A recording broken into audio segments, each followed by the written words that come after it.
Hey everybody, it's Jerry Rasco with you today, and we are going to be talking about the Incredible Hulk. Specifically, we're going to be looking at Tales to Astonish number 75. So, along this series, we've had some ups and downs with the Incredible Hulk, obviously, especially from an artistic perspective. This is kind of a turning point. We'll see here as we get into the comic that this is the last issue with sort of this exact art team. We're going to see new pencilers coming on, working over Jack Kirby layouts. We're going to start to see some different inking and penciling combos. So we're heading into a new age, and this is kind of the last of what we've been working through so far. So that's really good.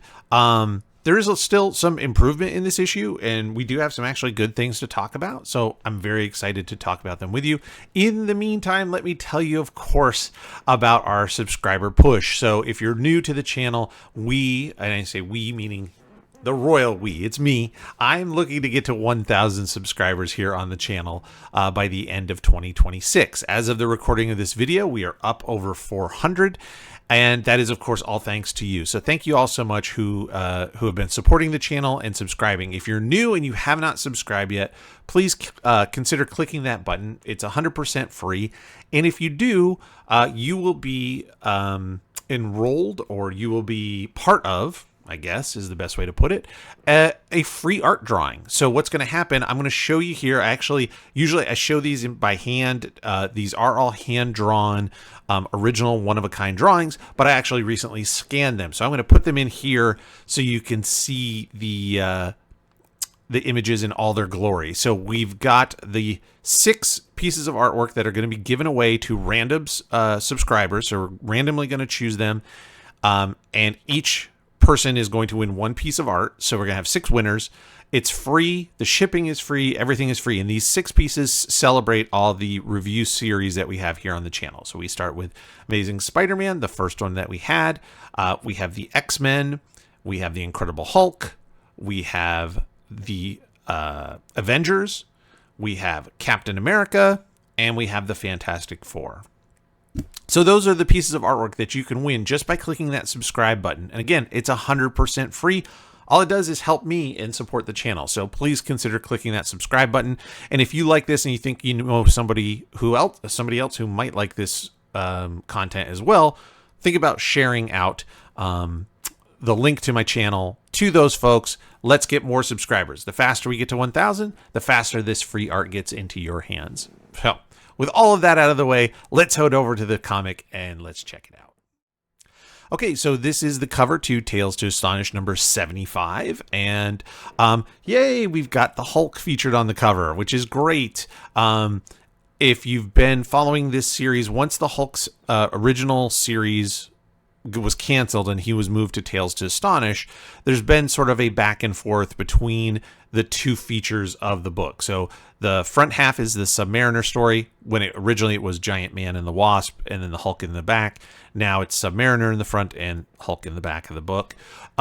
This is the last time we're going to see both features on the cover.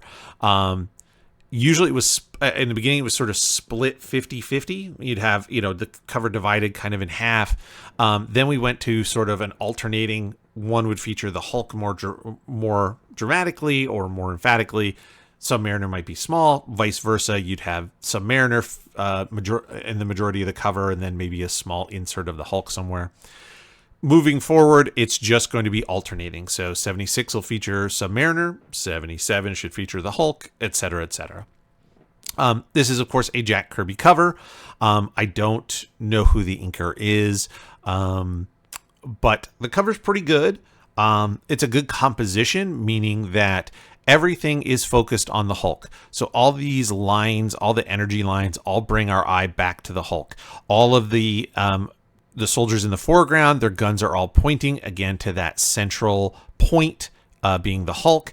The hand of the soldier pointing, the eyes of the soldiers looking in. Everything is bringing our focus back to the Hulk. So that's a nice central composition. Figure is very large. That's great. I do want to point this out. Modern comics artists, a lot of them, especially, I'm not going to name names, but we all know some folks from the 90s who are notoriously chastised by the fandom for not drawing feet. And it was sort of like this weird joke that, like, all of a sudden people thought that these artists in the 90s just were not drawing feet. Well, here we go. Jack Kirby did this, and he did not draw the feet. Now, why? One, it's not that important, to be perfectly honest. Our minds are going to fill this in. We know his foot is here. We don't need to establish that. You've got the nice shading, the line work, the rendering, the energy lines coming from the Hulk from this central bright spot behind him. So from a lighting perspective, it's fine. I think I've mentioned this before, and I apologize if I'm miscrediting the quote or if this is something he requoted. I heard it spoken by comic great Todd McFarlane, and he said, if you're looking at the feet, I've done a bad job, because that should be the last thing you're looking at. The Hulk's fist, the face, all the soldiers, the capital in the background, all of these things should take precedence, and shouldn't be worried about whether or not there are feet in the image. So anyway, I just thought that was kind of funny when you put it into historical context that way. So we're going to skip ahead through the Submariner story to the Hulk, and here we go. And as I tell everybody at this stage of the game, this is a scanned PDF copy. So what that means is Marvel Comics in 2007 got a hold of a copy of this issue, put it on a flatbed scanner, scanned it, and then saved all the files to PDF format, and then printed those onto DVDs that they sold, so that we can do exactly this thing here. We can view these on our computer at home. We can flip the pages easily. I can share them on a screen like we're doing.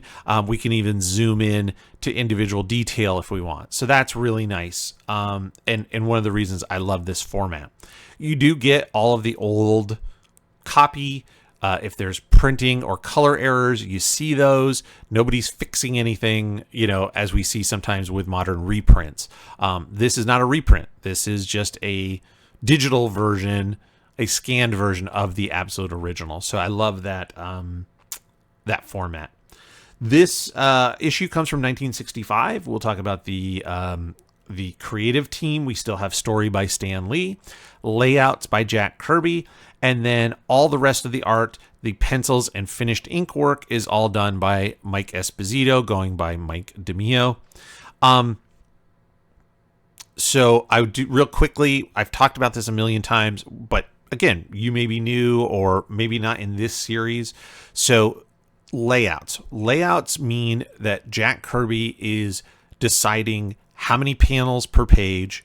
What are the angles that we're going to use? Is it a close-up? Is it a far shot? Sort of what are the figures doing? But he's probably just drawing bubbles, meaning like just circle of a head and sort of a broad outline of the form.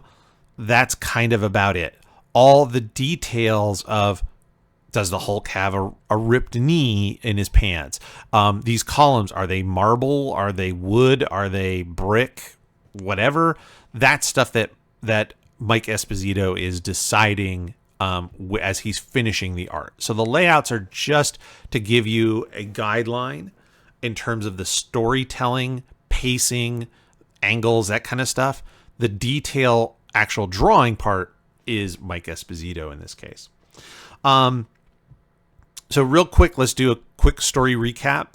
The Hulk has been dealing with, we'll call it health problems. He had a bullet stuck in his head that happened sort of during mid-transformation, and if he transformed back into Bruce Banner, he would die. So he was stuck in Hulk form, but with the brain of Bruce Banner. The leader, the other Gamma-spawned villain that has been anxious to get a hold of the Hulk for many, many issues, finally reaches out and is like, I can help you. And so the leader removes the bullet, saves the Hulk. However, he still appears to be trapped in his Hulk form, but with the with the brain of Bruce Banner. That is not easy to say. So the leader has a mission for him. He convinces him, I helped you. I saved your life. Now you work for me. And the leader sends the Hulk to the blue area of the moon. It's a special little spot on the moon where the Watcher lives. And the Watcher is a cosmic being that just watches over the universe. And there's one Watcher that watches Earth. We see him in the Fantastic Four a lot. It's kind of where we're known, where the Watcher is really known from. But the leader sends the Hulk there to gather this piece of alien technology that is referred to just as the ultimate machine. The Hulk does it. He defeats another alien. He gathers this up. He returns to Earth. He gives it to the leader.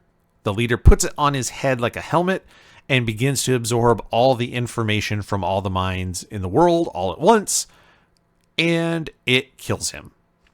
It's too much for even the leader's brain to handle. And so therefore, that's where we start off. So I do want to, before we go too far in specifics, I just want to talk about something that goes on throughout the book. And that is, I said, my notes, the way I wrote it in my notes is I said, the inking is weird. Here's what I mean by this. I don't think we've talked about this term before, and it's called deadline. Not deadline as in I have a day where something has to be done, but a dead line. And what that means is a dead line. A good example of that is like the fingers here on the Hulk. The line width is essentially the same all the way through, regardless of whether something is closer to you, further to you, towards the light, away from the light. There's a lot of dead line, which is a perfectly viable inking technique. Not a big deal. You can work in deadline. That's absolutely fine. Typically, what you'd want to do is use thicker lines and sort of vary the line weight from thick to light based on where the light source is. So if the light is hitting the Hulk from behind, then that's why we have a shadow underneath the arm over here, sort of on the calf, is because the light is coming from above. That's why his head is casting a shadow, which is good. However, that means that all of the line work up above should be very light, and all of the line work below on the bottom should be dark, away from the light. It should be thicker lines, and we don't see it. So it's this weird mix. Like I said, the underside and the part of these fingers that's away from the light should be much darker lines. Underneath the thumb should be a big, heavy line because that thumb is closer to us than the hip behind it. So you want that thicker, heavy line, but we don't have it, and I don't understand why. So that's why I said like the inking is a little bit weird, and that's consistent throughout this issue. There's no real rhyme or reason to me on why some lines are heavier than others. So it just makes me feel like Mike Esposito was probably inking with a brush, which most folks did at the time. And it would just sort of be like, I got a lot of ink on my brush and I pushed a little hard and I got a dark line. Oh, well, we'll go with it. And I'm inking through here and I got a nice smooth thin line and we're going to go with it. And that's possible. That all said here, let's talk about this specific issue or this specific image on the splash page. Splash page, great. We're right in the story. That's terrific. We're not wasting time. I like that. The face of the Hulk is not quite as melty as I've talked about in the past. So up to this point, a lot of times the way they were drawing this big, heavy eyebrow or brow on the Hulk was having it come across and then sort of sag down on the sides, and it just made his face look very melty. This isn't so bad. This is a pretty halfway decent Hulk face. So we see his head is casting a shadow to the side. His cheekbones and the curves, the wrinkles around his mouth should also be casting harder shadows. His nose should be casting shadows in that same direction. Under that lip to the side should be casting shadows as well. We don't see it, and I wish we did. The hair is not bad. More dark, more ink in the hair. And that's a problem when it's using the same exact green as his skin color. If you don't have enough black in the hair, it almost looks like he's balding because all you see is that same green color coming through. So that part's really good. The critiques that I have here, there's three kind of elements that I kind of go, what? One is this tangent. So I mentioned this before a little bit, right? The thumb and his hip. this thumb is closer to us than his hip is. But the way that this line ends right here kind of lines up very well with the edge of the hip coming down, and it flattens out the three-dimensionality. That thumb is no longer in front of the hip as much as it is lined up on the same plane as the hip, which obviously is not the case. All you have to do is move this hand over a quarter of an inch to here, where it clearly overlaps the hip, and you've solved that problem. It's that simple. The other thing is the leader is dead, and this is his body laying on the floor. If he is on the floor, which we see below him, so he's supported by the floor, the Hulk's left foot is now sinking into the floor because this is his knee, right? So if this is his knee, then where's the rest of his foot? It would be knee, calf, his foot would be down off the page. So he's sinking into the floor there. That's not good. And then the other part, this foot over here just feels like an afterthought. Like maybe he knew it was going to be covered up with credits, and it was just sort of this blobby shape, weird hatching lines. I don't know what these are. They're not like the tendons or muscles in the foot. It's just sort of this weird line of like, I don't know what I'm supposed to do, so I'll just put some lines there. So that's a little weird there. Page 2. Hey, I mentioned this. The Hulk has the right number of toes. So this is more so, not so much with Tales to Astonish recently, but we've seen the Hulk featured in, if you go over to the Avengers, not now, at the end of the video, go over to the Avengers series and look at some of those. And in those early issues, the Hulk sometimes has 4 toes, sometimes has 5 toes, sometimes has 3 toes. It varies from panel to panel. So, hey, we've got 5 toes on the Hulk. That's great. We have really actually nice Dutch angles here. So Dutch angle, we've talked about this a million times. That my camera, you're looking at me on this camera. If I took this camera and tilted it a little bit, hang on, let's see if I can pull this off. So we go, that is a Dutch angle. So that would be how we would do that. So that's a Dutch angle. It's just taking it off that 90-degree perpendicular arrangement and moving it slightly one way or the other. What does it do? Well, when you have something like a character leaping or moving through space, the Dutch angle helps add speed to them. It feels like they're going faster in that direction because things are tilted to that direction. In this case, it's actually used to move our eye through the page. So we have the Hulk is looking at this machine that killed the leader, and he's trying to figure out, what am I going to do now? And he is talking about how it's getting harder and harder for him to think. So we've got that plot thread is being introduced that, hey, we're going to be seeing a Savage Hulk before we know it. But the Dutch angle is pointed down to this corner, which takes our eye in the Z pattern, right, that we use to read from left to right, down, left to right, down. So the panel 2 is tilted down towards the next panel. That one is tilted towards panel 4. So that's really nice way to move our eye through those panels. And that's a great use of the Dutch angles. So that part is really, really nice. One thing I did say, just from a storytelling perspective, there's a couple of examples, I think, in this issue where you don't necessarily need all the panels. My personal opinion, and I think most comic book editors would tell you the same thing, and that is, if you can tell the story in fewer panels, the better that is. It's going to be faster. You're going to work faster. You're going to hit your deadline faster. 2, it's not a bunch of tiny itty bitty panels that inkers have to ink, colorists have to color separately, etc., etc. So that whole thing speeds up the process.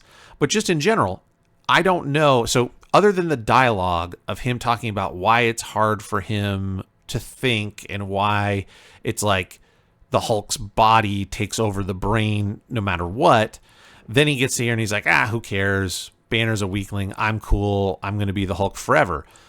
You could combine those. And if you did, you would have more real estate. This could be one big panel. So you could kind of do more of a horizontal 1, 2, 3 panels on this page that might be a little more interesting. There's less reading to be done. Not that, I mean, yes, we're looking at comics to read the dialogue and read the stories, but we also want to make sure that it's a smooth, quicker read. So for me, again, when I make my comics, this will happen. I will have parts where I'm like, I have a lot of dialogue I want to go through. I'll write it all out first, and then I'll start chopping it and go, what don't I need? How can I make this more efficient? Fewer panels, fewer dialogue balloons, but still get the point across. And that's what I think needs to be done here. That's just my editorial 2 cents. Last thing I would say, I would flip the bottom panel. Moving from right to left always feels slow to us as Western readers. Moving left to right feels forward, feels energy. And we want to, again, move the eye to the end of that page because we're going to flip that page. So if you just flip this panel horizontally and just have the Hulk jumping in the other direction, he's jumping to the next page. So I would absolutely have done that. Now this, because he's coming to a rest, I don't have as much of a problem as him moving from right to left on the page and landing because he's stopping. So he's arresting that momentum, that movement. So that part all works fine for me. Now we have a transition back to the Army base where we see General Thaddeus Thunderbolt Ross, and they're talking about the latest Bruce Banner weapon that was designed before he went AWOL as the Hulk, and they don't know what it does. And so they have to figure out what it does. They know it's going to be super powerful, but they don't know what it does. And it's called a T gun, as in the letter T. This is a bad transition. So let me talk real quick. I've mentioned this in other streams and stuff. And this is something that I created, I don't know. I'm sure other people might refer to it this way. I think of it in my head, so I'm going to take credit for it. It's my video. There are 3 kinds of transitions in comics that you want to be looking for as you're changing from scene to scene. Number 1, the easiest one, is your page turn. So when I go from this panel of the military talking inside of this office, building, whatever it is, and we're outside looking in and they're talking. When I turn the page, I should have a different scene. Potentially. That's one way to do it. So you turn that page, that's like a commercial break, a pan or a swipe on a movie screen from scene to scene, stuff like that. Theater, they close the curtains, they move the background, they move the props around, and then they open the curtains and you're in a different place. That is scene changes. That's number 1, page turn. Number 2, a visual change, transition. So what would happen is you would have something like the Hulk here looking over his shoulder, saying, what am I going to do? You would then have a figure here, maybe General Ross is looking over his shoulder at the gun, right? So that would be a visual transition where from one scene, somebody is visually doing something and we recreate that visual with another character, maybe in the next scene. So visually, there's a connection there. That all makes sense. The last one is a thematic transition. So that would be where the Hulk was talking about, like, I've got this thing, maybe it's a big weapon, maybe I could use it because I know the Army's always developing new weapons to get me. Boom. Hey, here's this new weapon we just developed. That's a thematic change. The theme carries over from one scene to the other. This has none of those things. This is just the Hulk talking about it. What's he going to do? It's hard for him to think. Boom, we cut to a totally different scene. So there's no transition here. That's bad. I do like this. I mentioned this panel down here at the bottom where as a viewer, we now move outside and we're looking in. It helps establish where all this is. We see these missiles planted on the base, pointing up, ready to go. It's inside of this big hangar, apparently, or whatever this building is. And we are outside looking in, and the figures are speaking, and we see their dialogue. That's always nice. I like that. It's a way to establish very simply the scene where everything's happening. So that part is really good. So that's a good scene or a good panel there. We cut back to inside, and now Major Talbot, Glenn Talbot, has shown up with Betty Ross to see her father, and Talbot is still trying to make his moves on Betty, even though she still will not give up on Bruce. And even though everybody else has written him off as A, dead, and B, a traitor to the United States, she's having none of it. Previously, the military grabbed Rick Jones because they know that there's a connection between Rick Jones and the Hulk, but they don't know what it is. They don't know the secret yet. And so they've got him and he's not talking, which is fine. So this is actually a good scene transition because they talk about him and they talk about Rick Jones. And the last word balloon here is that General Ross is mentioning what's Rick Jones's excuse. Like why he knows why Betty is loyal to Bruce because of her feelings, but what's Rick Jones' excuse? And now we cut to Rick Jones. That's a thematic transition. Works great.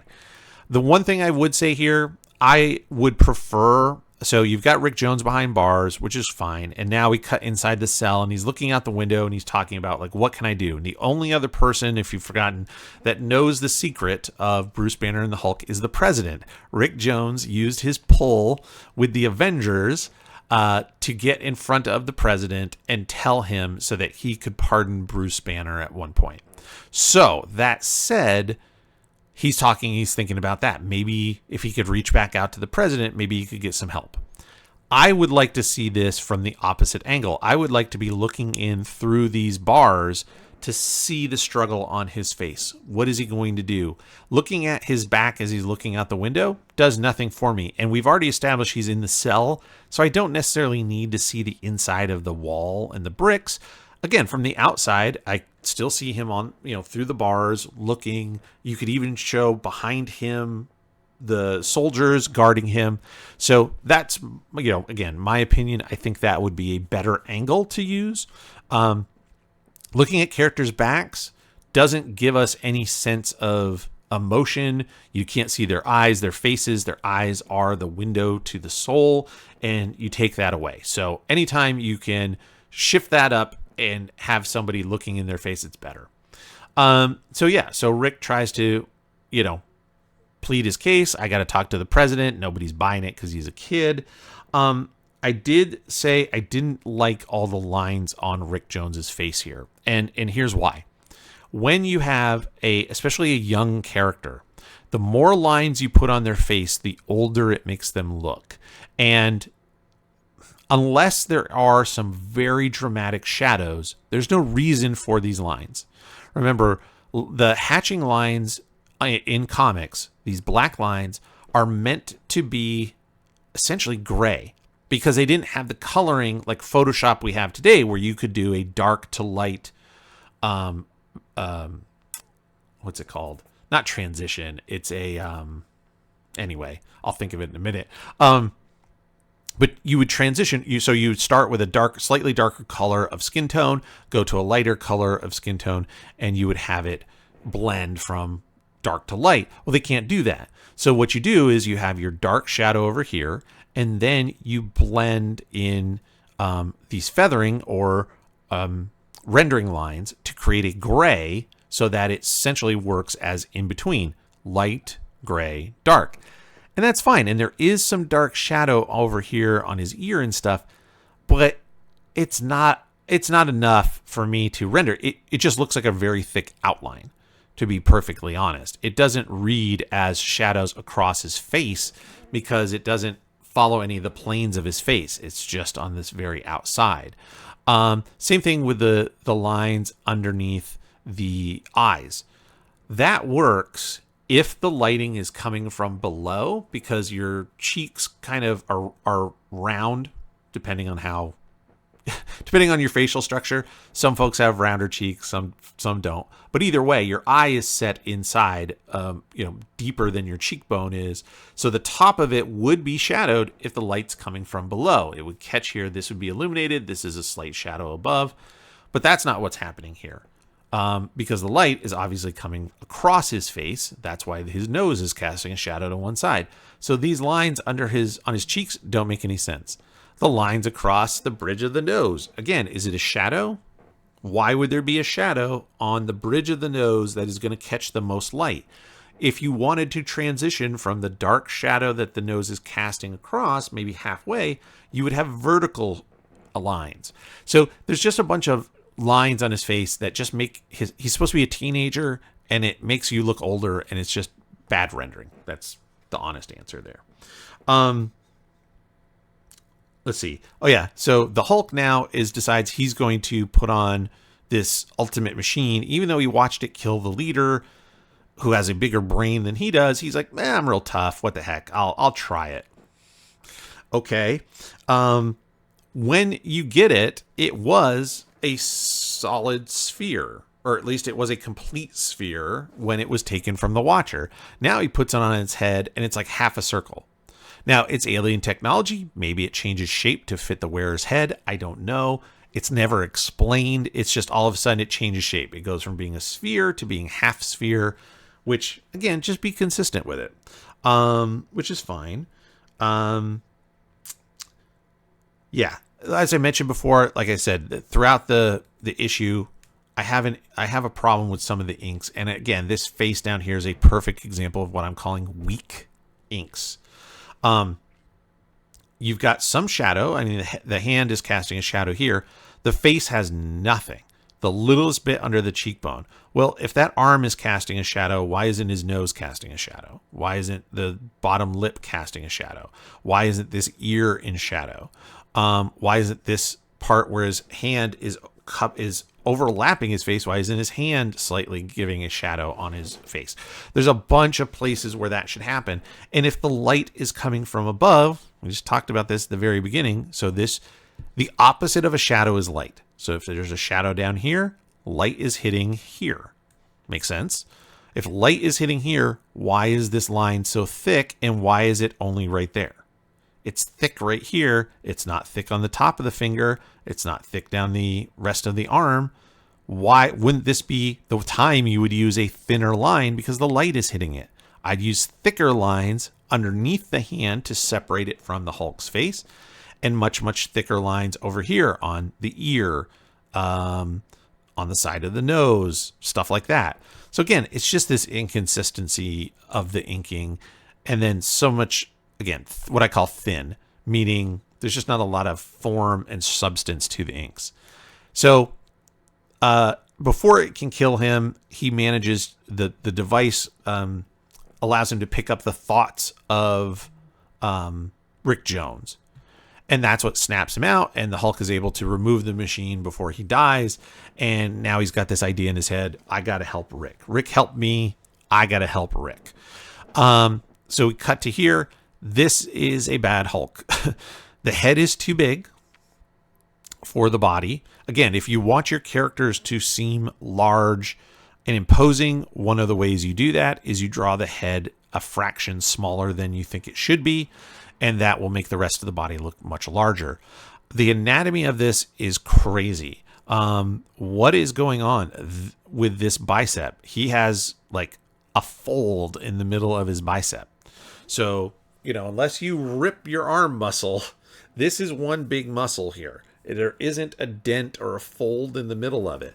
But the Hulk has that, and it makes no sense. There's this giant deep shadow here. Yes, there are tendons and things that run between your bicep and your forearm, but not that. I don't know what that's supposed to be.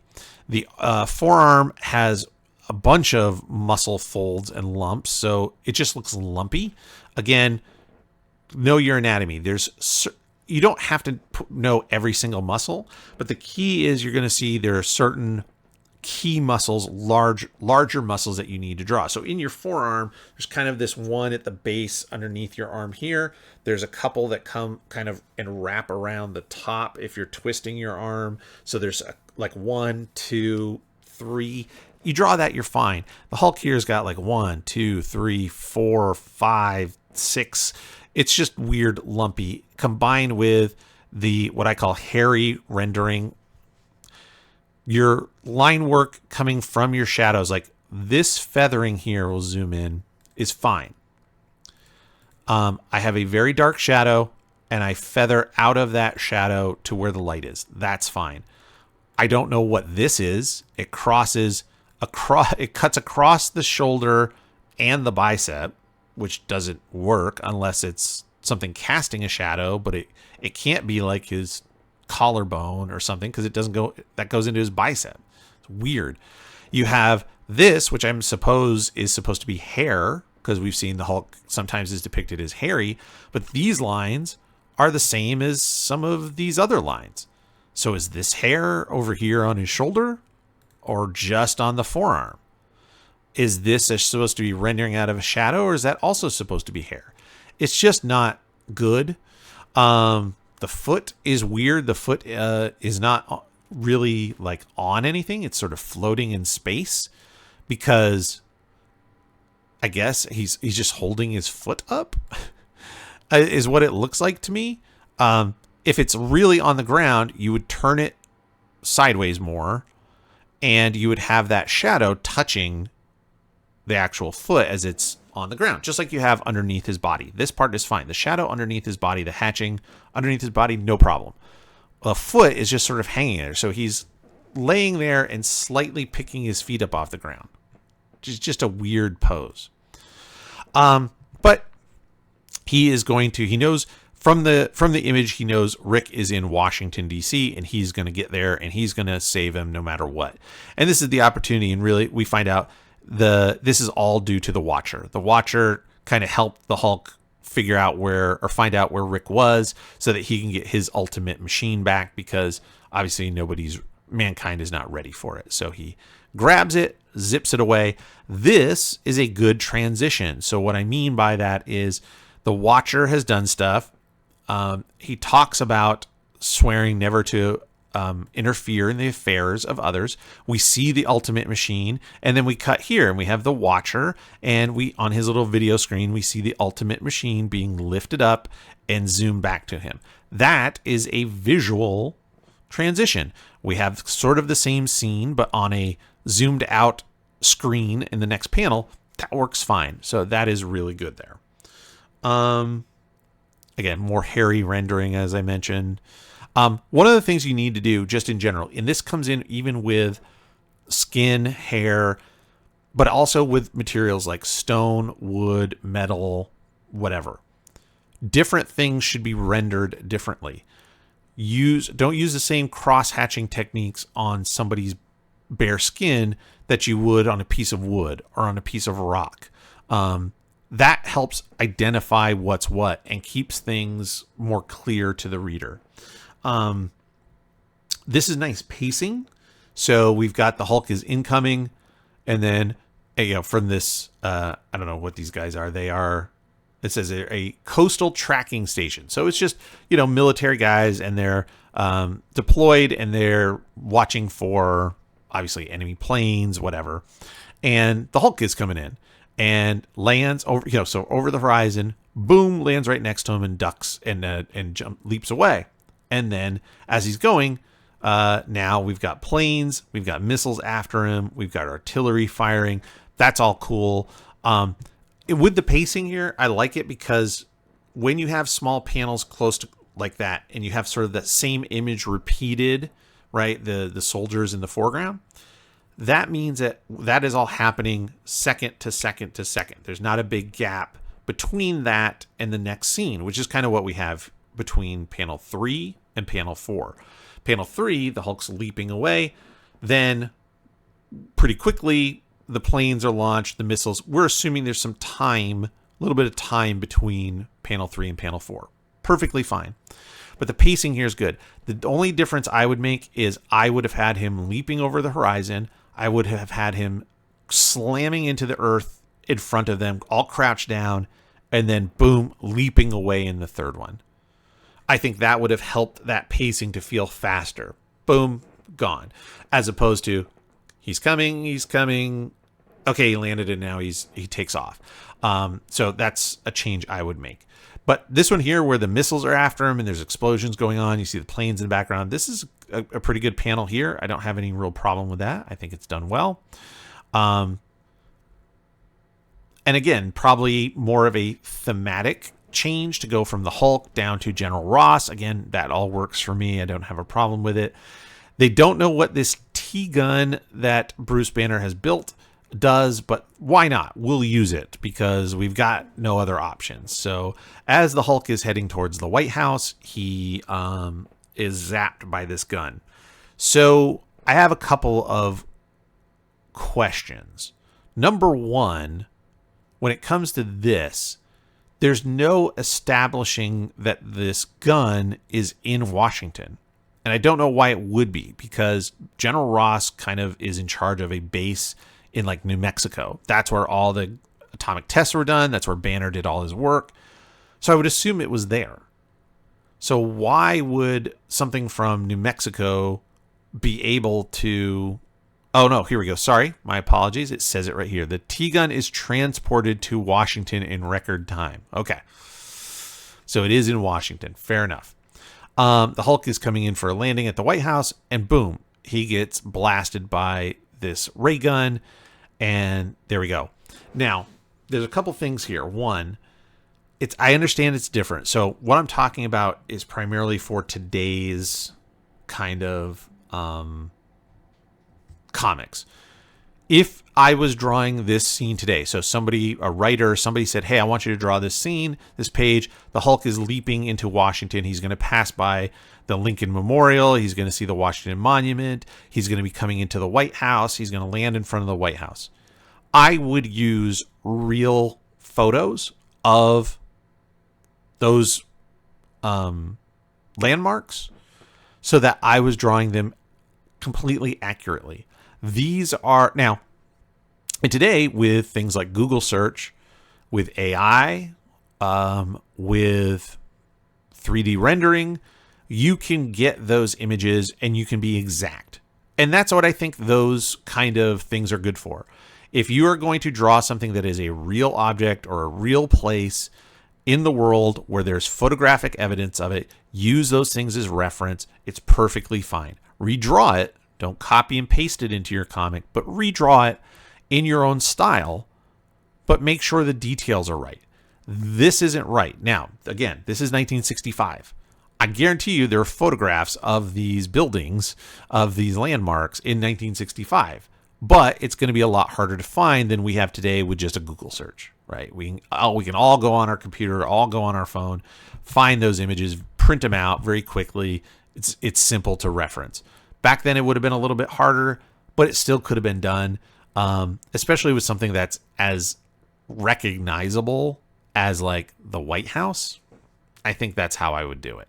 I like this lighting effect in panel 1 on the right. I think that's really good. So he's hit by this ray, and we have just the broken outline of the form because the light coming from the center as he's hit is so intense.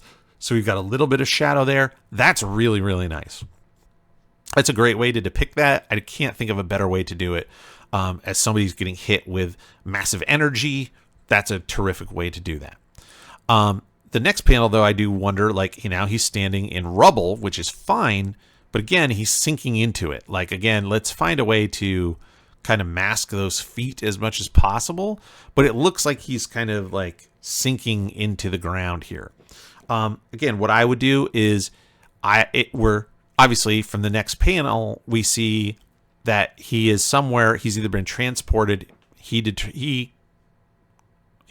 determines he has been transported through time as opposed to space, right?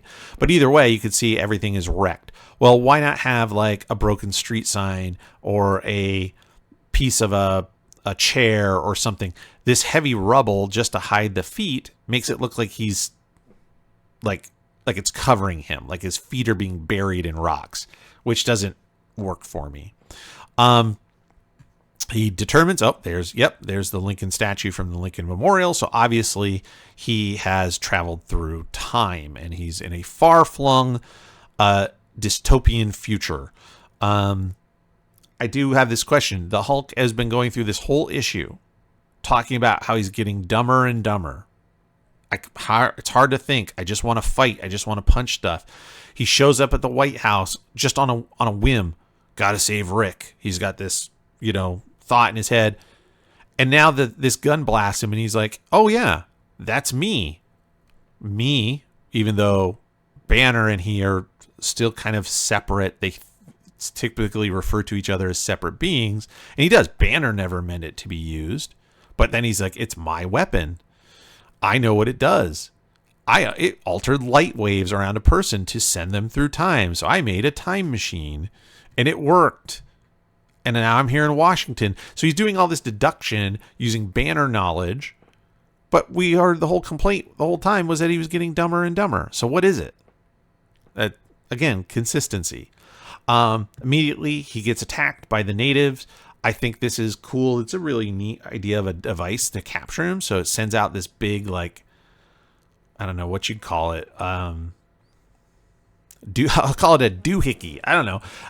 But these bands, I'm going to assume they're sort of like maybe metal, wrap out from around it and bind him up really tight, which is cool. But they have no idea who the Hulk is, and he busts out in no time. So now he's facing a bunch of future dystopian crazy people with weird weapons and outfits, but he's the Hulk, and he's not gonna pull any punches with these guys. The face in panel 3, I'd like to see a little more anger. It just sort of looks sad. Let's zoom in here. And again, it's sort of the way that I think the eyebrows are done, because the brow is so large. The eyebrows themselves don't seem to come into the center. Like as you wrinkle your brows, you make an angry face, things kind of pull to the center of your eyebrows. That's not happening. And it's just sort of this droopy eye, and the mouth is downturned as opposed to more. When you do this, you're going to see more of those upper teeth, maybe some gums. Your mouth is going to get taller but narrower. It's just not what we're seeing in this face. The face here isn't mad. It's just sort of whatever. And then he busts out. And then again, zooming in even further so we get this detail. I like the idea. The camera's down low. The Hulk is breaking out of this thing. That's not bad, except the face isn't done right. And the reason is you can't look up at somebody but see their nose from above. And that's what happened. You should be seeing the underside of the nose, which is this part in the center that's, whatever you call, I guess it's just your nose, the nasal bone here, that divides your nasal cavity in half. You'd see this piece, your two nostrils, and that's about it. You're not going to see much of the bridge. You're definitely not going to see the top kind of bump. It's going to be underneath, and we don't see that here. So this is not done. The nose isn't right. It's not in the same angle or perspective as the rest of the face. Last thing, this is okay. I've actually used an image similar to this. Characters bust open a door, and there's a whole army of people waiting for them, and so you're looking over their shoulders at them.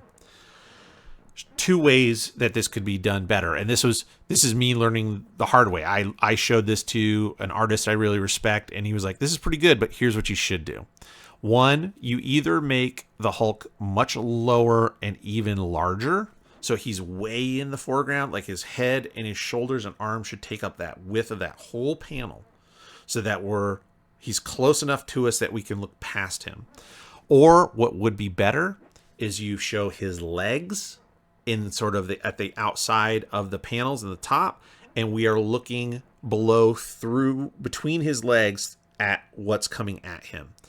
Both of those would be more powerful views than what we have here, because the Hulk isn't, it's good in back muscle, actually. The anatomy on the Hulk is pretty good in this image, but he's not bigger, and he's not close enough to the foreground for us as I would like. So using my own critique that somebody gave me, I would pass along that exact same note to this, because it's the exact same situation.